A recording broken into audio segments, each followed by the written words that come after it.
ኒቆዲሞስ ምዕመናን የአይሁድ አለቃ ነው። አለቅነቱ በሶስት ምክንያት ነው አለቃ የተባለው። የመጀመሪያው የመንግስት ባለስልጣን ነው። ኒቆዲሞስ በዚያን ዘመን የነበረው የአይሁድ ሸንጎ አባል የሆነ የምክር ቤት አባል የሆነ በዘመናችን ቋንቋ የፓርላማ አባል የሆነ የመንግስት ባለስልጣን ነው። ኒቆዲሞስ ግን ሶስቱን አስተባብሮ ያዘ ሰው ነው። በሀብት ላይ ሹመት፣ በሹመት ላይ ዕውቀት፣ ትምህርት ያለው ሰው ነው።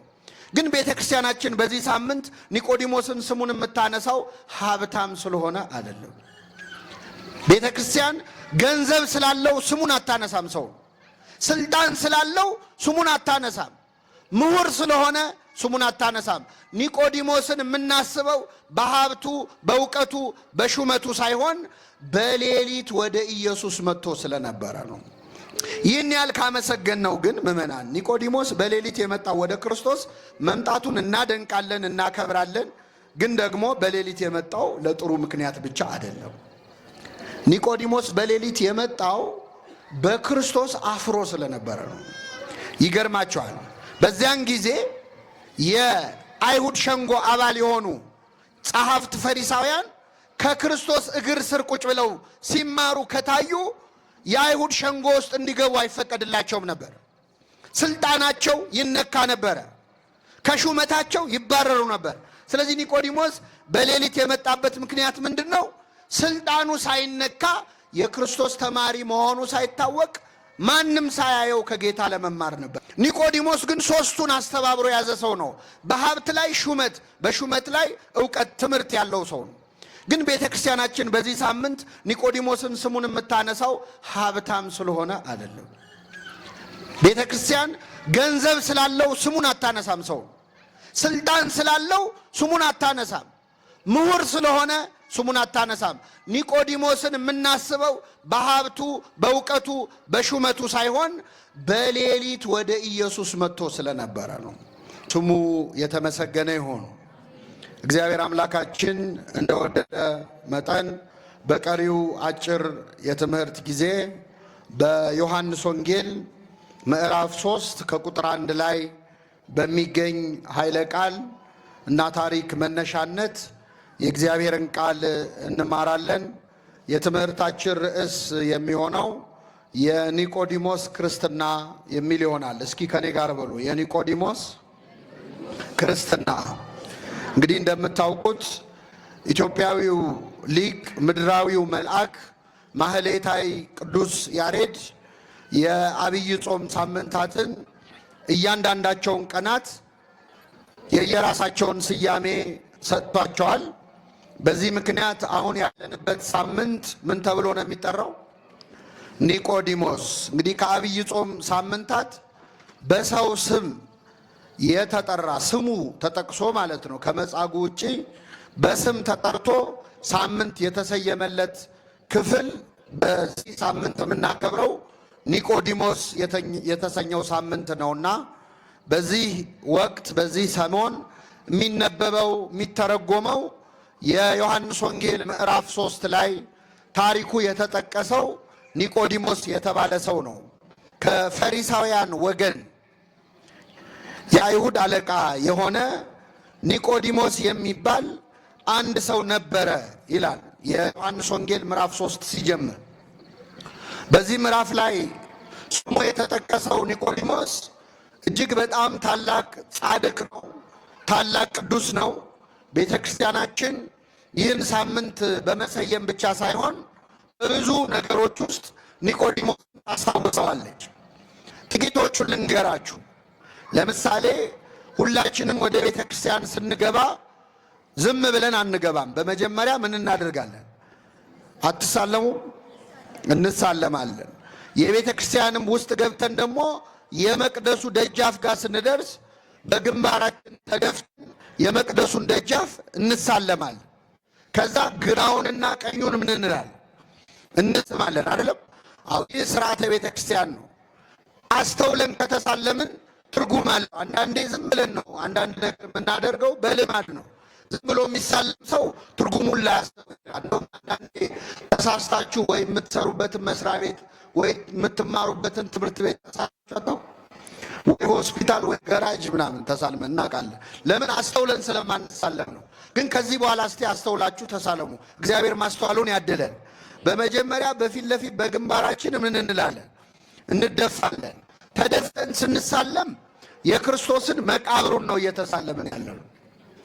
ጌታ መቀበሩን የተገነዘበትን ቦታ ነው የምንሳለም። ከዛ ወደ ግራ ወደ ቀኝ ዞረን የምንስመው ዮሴፍንና ኒቆዲሞስን ክርስቶስን የገነዙትን ሁለት ቅዱሳን ዕለት ዕለት ቤተ ክርስቲያን ገብተን ስንሳለም እናስታውሳቸው። ሁለተኛው አባቶቻችን ካህናት ሲቀድሱ ሁልጊዜ ኒቆዲሞስን ያነሱታል።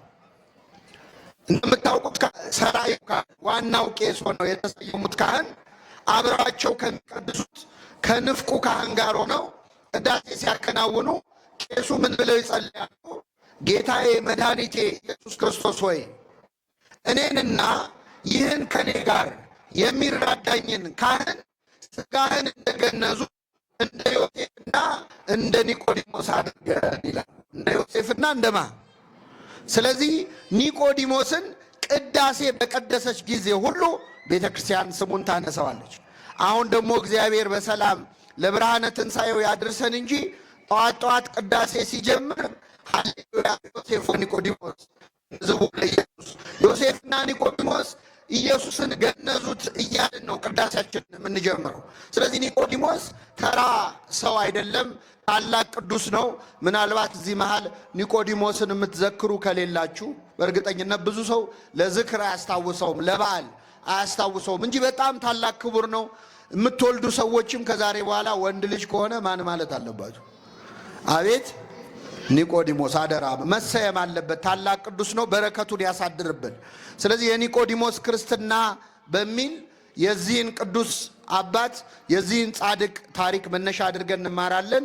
ለአባቶቻችን ለነቢያት፣ ለአባቶቻችን ለሐዋርያት፣ ለሐዋርያውያን አበው፣ ለሊቃውንት በጉባኤያቸው ተገኝቶ ምስጢሩን ጥበቡን ገልጦ ያስተማረ አምላካችን እኛንም በቸርነቱ እንዲያስተምረን እንዲመክረን እንዲገስጸን የእርሱ ቅዱስ ፈቃድ ይሆንልን። ኒቆዲሞስን ምዕመናን የምናገኘው በዮሐንስ ወንጌል ላይ ብቻ ነው። ከአራቱ ወንጌላት መካከል ኒቆዲሞስ የሚለው ስም የተጻፈው በዮሐንስ ወንጌል ላይ በከበረው ነገረ መለኮታዊ ምስጢር በተጻፈበት በዮሐንስ ወንጌል ላይ ብቻ ነው የኒቆዲሞስ ስም ያለው። ኒቆዲሞስን ዮሐንስ 3 ጊዜ ስሙን አንስቶታል። የመጀመሪያው የዮሐንስ ወንጌል ምዕራፍ 3 ላይ ነው፣ አሁን ያነበብ ነው። ሁለተኛው የዮሐንስ ወንጌል ምዕራፍ 7 ላይ ነው። ሶስተኛው ደግሞ የዮሐንስ ወንጌል ምዕራፍ 19 ላይ ነው። ኒቆዲሞስን ዮሐንስ ስንት ጊዜ ያነሳው? 3 ጊዜ ያነሳው። የመጀመሪያውን ላንብብላችሁ። ኒቆዲሞስ የሚባል የአይሁድ አለቃ የነበረ ከፈሪሳውያን ወገን የሆነ አንድ ሰው ነበረ፣ በሌሊትም ወደ ኢየሱስ መጥቶ ነበረ ይላል። ኒቆዲሞስ ምዕመናን የአይሁድ አለቃ ነው። አለቅነቱ በ3 ምክንያት ነው አለቃ የተባለው። የመጀመሪያው የመንግስት ባለስልጣን ነው። ኒቆዲሞስ በዚያን ዘመን የነበረው የአይሁድ ሸንጎ አባል የሆነ የምክር ቤት አባል የሆነ በዘመናችን ቋንቋ የፓርላማ አባል የሆነ የመንግስት ባለስልጣን ነው። ይህ ብቻ ግን አይደለም፣ ባለስልጣን ብቻ አይደለም፣ የተማረም ሰው ነው።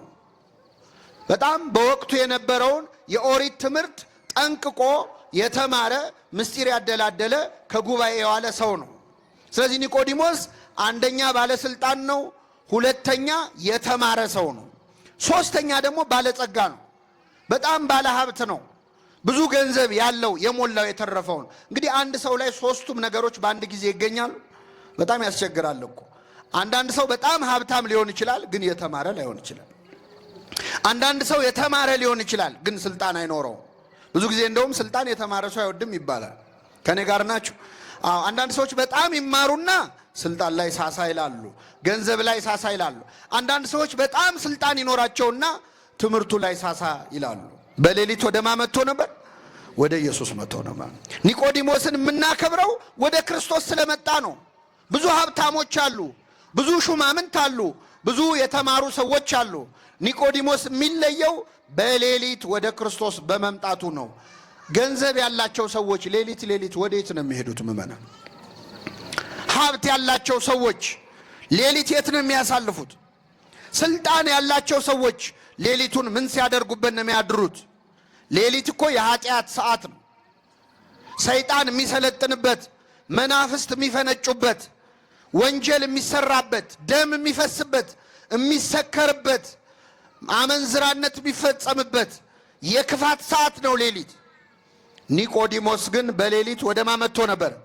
ወደ ኢየሱስ መጥቶ ነበረ። እግዚአብሔር በሌሊት ወደ እሱ ለመምጣት ያብቃል። መሄጃ አጥቶ አይደለም፣ ገንዘብ አጥሮት አይደለም። አንዳንድ ሰው በሌሊት ወደ ኃጢአት መሄድ ይፈልግና ግን ገንዘብ የለውም።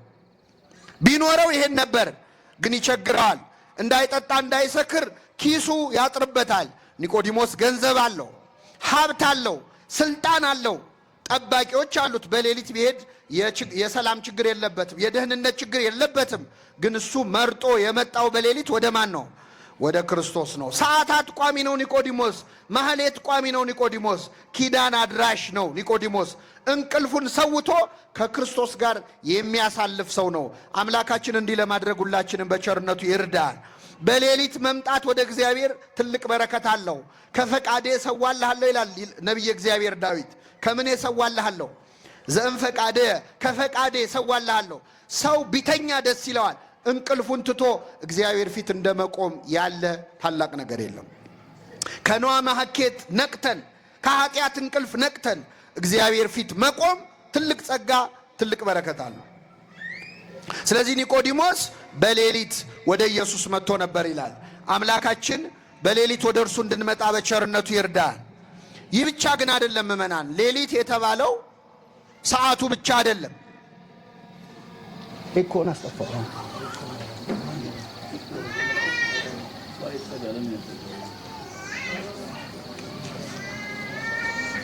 ከኔ ጋር ናችሁ ምእመናን? እግዚአብሔር ከሁላችን ጋር ይሁን። ኒቆዲሞስ ወደ ጌታ የመጣው በምን ሰዓት ነው አልኳችሁ? በሌሊት ነው። ግን በሌሊት ማለት ማታ ብቻ አይደለም ምእመናን። አንዳንዴ በሕይወታችን ቀኑ ሌሊት የሚሆንብን ጊዜ የለም አለ እኮ። ዙሪያው ገደል የሚሆንብን፣ የሚጨልምብን፣ ተስፋ የምንቆርጥበት ሰዓት አለ አይደለም? ስለዚህ በጨለመብን ሰዓት፣ ዙሪያው ገደል በሆነብን ሰዓት መምጣት ያለብን ወደ ማን ነው? ወደ ክርስቶስ ነው። በሌሊት ወደ ኢየሱስ መጥቶ ነበር ይላል። አምላካችን በሌሊት፣ አምላካችን በጭንቀት ሰዓት ወደ እሱ የምንመጣበትን ኃይል፣ ብርታት በቸርነቱ ያድለን። አንዳንድ ሰው ሲጨልምበት ራሱን ያጠፋል፣ ሲጨልምበት ራሱን ይገላል፣ ሲጨልምበት ተስፋ ይቆርጣል። ግን መምጣት ያለብን ወደ ማን ነው? ወደ ክርስቶስ ነው። ወደ ክርስቶስ ከመጣህ ሌሊቱ ቀን ይሆናል። እስመ ጽልመትኒ ይጸልም በኀቤከ፣ ጨለማም ባንተ ዘንድ አይጨልምም ይላል። ክርስቶስ ያለበት ጨለማ ቀን ነው። እሱ ያለበት ጨለማ ብርሃን ነው። እሱ ራሱ ብርሃን ስለሆነ ማለት ነው። የጨለመብን ሰዎች በጨለማችን ልክ ብርሃን እንዲሆን ከፈለግን በአምጣነ ጽልመታ ከማሁ ብርሃና ይላል ነቢየ እግዚአብሔር ዳዊት። በጨለማዋ ልክ ብርሃኗም እንዲሁ ነው ይላል። እግዚአብሔር በጨለመብን ልክ ሊያበራልን የሚቻለው አምላክ ነው። ሕይወታችን ለጨለመብን ሰዎች ብርሃናዊ ኢየሱስ ክርስቶስ በቸርነቱ ያብራለን። ስለዚህ ኒቆዲሞስ በሌሊት ወደ ማን መጥቶ ነበር አልኳችሁ? ወደ ኢየሱስ መጥቶ ነበር። ከኔ ጋር ናችሁ? ስለዚህ በክርስቶስ ምን ብሏል ማለት ነው? አፍሮበታል። በአምላካችን ከማፈር በቸርነቱ ይሰውራል። አይገርማችሁም? ፈርቶ ነበር በጨለማ ሰው አየኝ አላየኝ ብሎ። አንደኛ አስቡት፣ ኒቆዲሞስን ያህል የተማረ ሰው ቁጭ ብሎ በእድሜ ከሱ ከሚያንሰው የ30 ዓመት ጎልማሳ ከሆነው ከክርስቶስ እግር ስር ቁጭ ብሎ ሲማር ሰዎች ሲያዩት ምን ይሉታል? ውይ እኛ እኮ የተማረ ነው ብለን እናስብ ነበር። ገና ትምህርት እየጀመረ ነው እንዴ? ከታናሹ ይማራል እንዴ እንዳይሉት በጨለማ ተደብቆ መጣ። አባቶቻችን ተከብሮ ያደርጋል ደንቆሮ ይላሉ። መከበር ያደነቁራል። አንዳንድ ሰው ሲማር ላለመታየት ብሎ ይደበቃል። ስለዚህ ኒቆዲሞስ ተደበቀ። የመጣው በጨለማ ነበር። አንዳንድ ሰዎች ስልጣን ላይ ያሉ ሰዎች ወደ እግዚአብሔር ቤት ሲመጡ ይፈራሉ። ተደብቀው ተሸፍነው ኮፍያ አድርገው መነጽር አድርገው ማስክ አድርገው የሚመጡ ሰዎች አሉ። ለምን? አይ ለስልጣኔ ጥሩ አይደለም፣ እዚህ ቦታ ላይ ከታየው ለኔ ጥሩ አይደለም፣ የሚያበላሽብኝ ነገር አለ ይለዋል። አንዳንድ ሰዎች ንግድ ያላቸው ሀብት ያላቸው ሰዎች እንዲህ ያለ የቤተ ክርስቲያን አገልግሎት እንዲህ ያለ ጉባኤ አግዙ እርዱ ሲባሉ ገንዘብ እንሰጣለን፣ ግን መነካካት አንፈልግም የሚሉ ሰዎች አሉ። ስራችንን ያበላሽብናል፣ ሃይማኖተኛ መስሎ መታየት አንፈልግም የሚሉ ሰዎች አሉ። በክርስቶስ የሚያፍሩ አሉ። እውቀት ያላቸው የተማሩ ሰዎች በዲግሪ ላይ ዲግሪ በፒኤችዲ ላይ ፒኤችዲ የደራረቡ ሰዎች እዚህ መጥቶ እግዚአብሔር እግር ስር ቁጭ ለማለት ትትና የሚጎላቸው ሰዎች አሉ። አረ ምንም ፒኤችዲ የማያስፈልገውም እኛ ራሳችን እኮ በክርስቶስ እናፍራለን። አናፍርም? አንዳንዴ እኮ ለመሳለም የሚያፍር ወጣት አለ እዚህ ማለት ሰው ሳያየው ግራ ቀኝ አይቶ ቢሳለማል። መስቀል ለመሳለም ሄዶ ካህን ፊት መስቀል ለመሳለም የሚያፍር አለኛ ማለት ጸሎት አድርጎ ምግብ ለመብላት የምትሰሩበት ቦታ ምንሰራበት ቦታ ምናፍር ሰዎች አለ። ግራ ቀኝ አይቶ የሚያማትባል። አሁን እግዚአብሔር በእኛ ሳያፍር እኛ በእግዚአብሔር ማፈር ነበረም? ምናሳፍረው እኮ እኛ ነው። ለማማተብ የሚያፍር አለ። ማተብ አስሮ ለመታየት ነጠላ ለብሶ ለመሄድ አሁን ወደዚህ ሲመጣ ከቢሮ ከሚሰራበት ቦታ ወይ ከትምህርት ቤት የት ነው የምትሄጂው የት ነው የምትሄደው ሲባል እዚህ ደርሼ መጣሁ የሚሉ ሰዎች አሉ። ነጠላቸውን አጣጥፎ ቦርሳ ውስጥ የሚደብቁ ማለት። ይሄ የኒቆዲሞስ ችግር ነው። በክርስቶስ አፈረበት። ወጣት ሆኖ እንደሚጾም እንደሚጸልይ እንደሚሰግድ ለመናገር የሚያፍራል። ጓደኞቹ ኋላ ቀር እንዳይሉት ሃይማኖተኛ እንዳይሉት። ድሮ ተማሪ ያለን ቤተ ክርስቲያን የምንሄድ ልጆች ወጨጌ የሚል ስም ነበረን። እየሰማችሁ ነው? ምን የሚል ወጨጌ? የፓትርያርኩ ስም ላይ ያለ አይደለ? ወጨጌ ዘመንበረ ተክለ ሃይማኖት እና ወጨጌ ነው ገሌ ይባል ነበረ። እና ያን ፍራቻ ብዙ ሰው ወደ ቤተ ክርስቲያን መምጣት ይፈራል። መንፈሳዊ ሆኖ መታየት ይፈራል። ክርስቶስን መምሰል የሚያሳፍርበት ጊዜ ነበረ። እንደዚህ አይነት እፍረት ያለብንን ሰዎች እግዚአብሔር በቸርነቱ ይርዳል። ኒቆዲሞስ በሌሊት እየፈራ እየተባ ሰው አየኝ አላየኝ እያለ ወደ ክርስቶስ መጣና ምን አለው መሰላችሁ? መምህር ሆይ አንተ የምታደርገውን ተአምር እግዚአብሔር ከእርሱ ጋር ካለ በቀር ማንም ሊሰራ እንደማይችል ከእግዚአብሔር ዘንድ መምህር ሆነህ እንደመጣህ እናውቃለን አለው። ክርስቶስን አደነቀው። ዮሐንስ ወንጌል ምዕራፍ 2 ላይ አሳና እንጀራ ማነው ውሃውን ወደ ወይን ለውጦ በቃና ዘገሊላ መመገቡ፣ ድውይ መፈወሱ፣ አጋንንትን መገሰጹን ሰምቷል ኒቆዲሞስ። ስለዚህ ምን አለ? መምህር ሆይ አንተ የምታደርገውን ተአምር እግዚአብሔር ከእርሱ ጋር ከሆነ ሰው በቀር ማንም ሊያደርግ እንደማይችል ከእግዚአብሔር ዘንድ መምህር ሆነ ተልከ እንደመጣ እንደኔ የአይሁድ መምህር የሆንከው በትምህርት ቤት አይደለም እግዚአብሔር ልኮህ እንደሆነ እናውቃለን አለው። ይህን ጊዜ ክርስቶስ ምን መለሰለት መሰላችሁ? ሰው ዳግመኛ ካልተወለደ በቀር የእግዚአብሔር መንግስት ምን አይልም አያያትም። አይወርስም ሳይሆን ምን አይላትም ሊያይ አይችልም ማለት። ኒቆዲሞስ ባለጸጋ ነኝ ብሎ ነው የመጣው። የተማርኩ ነኝ ብሎ ነው የመጣው። ባለስልጣን ነኝ ብሎ ነው የመጣው። እረ ገና አልተወለድክም፣ ልትወለድ ያስፈልጋል አለው ክርስቶስ። ገና መወለድ ያስፈልጋል። እኔን መምህር ሆይ ስላልክ እንዳንተ ያለ የለም ስላልከኝ አይደለም የምትድነው። መንግስተ ሰማያትን የምትወርሰው ድጋሚ ስትወለድ ነው። ሰው ድጋሚ ካልተወለደ በቀር የእግዚአብሔር መንግስት ምን አይልም አያያትም ነው። ይህን ጊዜ ኒቆዲሞስ ጠየቀ፣ እንዴ ሰው እንዴት ከሸመገለ በኋላ ድጋሚ ሊወለድ ይችላል ወይ? ወደ እናቱ ማህፀን እንዴት ድጋሚ ገብቶ ድጋሚ ይወጣል?